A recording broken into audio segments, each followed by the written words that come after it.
Now, it has been a turbulent year for politicians who've been hit by a rise in anti-establishment sentiment. Looking back now at 2016, here's Murad Gazdiev. All it takes for the world to turn upside down is 7 months. One by one, the mighty fell. Their ideas were rejected, their plans burned, their worldview shattered. 2016 was a heck of a year.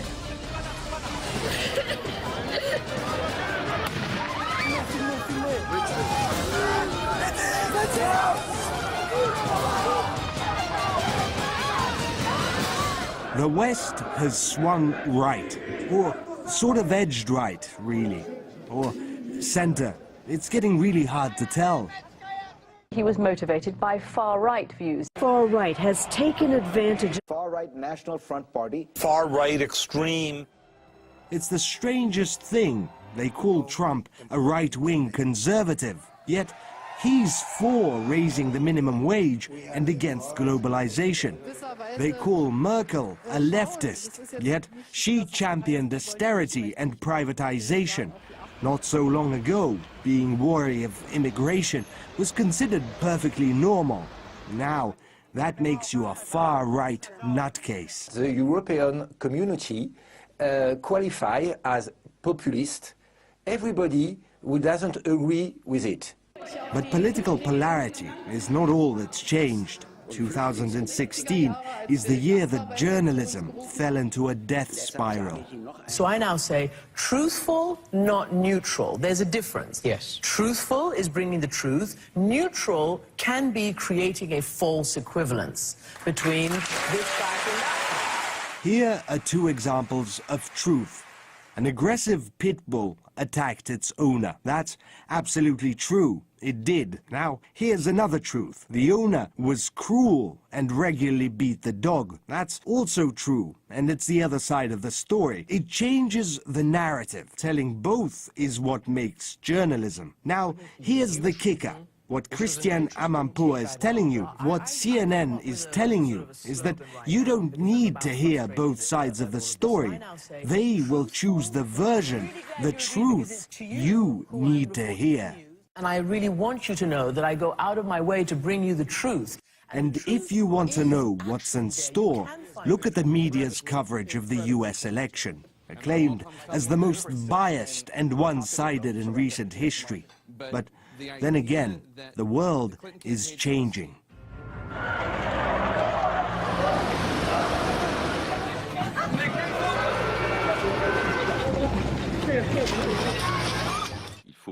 We need to carry on with this work of tracking down terrorists, because we are at war with radical Islam, with Daesh. Europe is unraveling. Terror, migrants, Brexit have conspired to undo decades of integration. Schengen is a failure. It is no shame to recognize they were wrong. It's obvious, and citizens have understood that.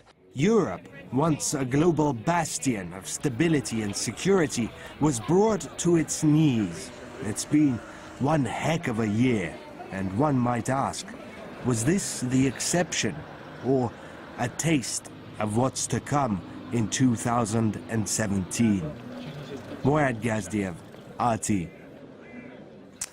Well, the Cambridge Dictionary did try to best sum up the year in one word, opting for paranoid as the word of 2016, although others have seen the year differently. A new world deserves a new word. Post-truth. It's Oxford Dictionary's word of the year, and you'd better get used to it. It means relating to or denoting circumstances in which objective facts are less influential in shaping public opinion than appeals to emotion and personal belief. Basically, emotion beats truth. Here's an example.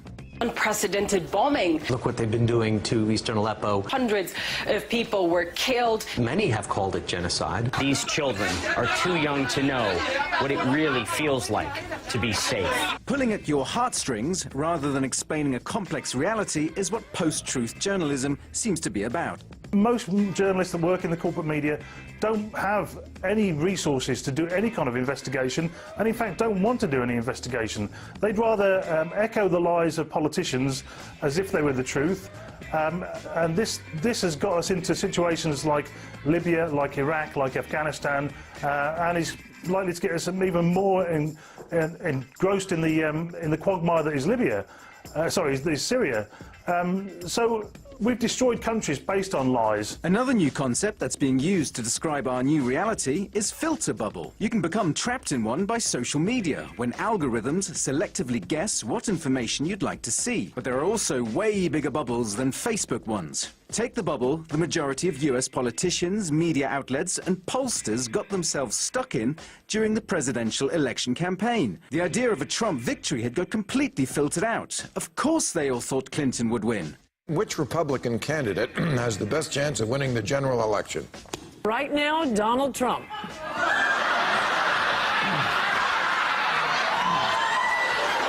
Clinton today is more likely to win. Hillary Clinton's going to win in a landslide. We could be talking landslide. And Liberal media so upset, visibly upset, about Donald Trump's victory. You're awake, by the way.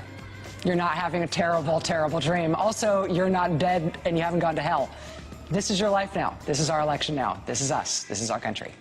It's real. And that is how things look so far today here in RT. I'll be back with more for you in about half an hour's time. Up next, though, it's Going Underground with Afshin Rattansi.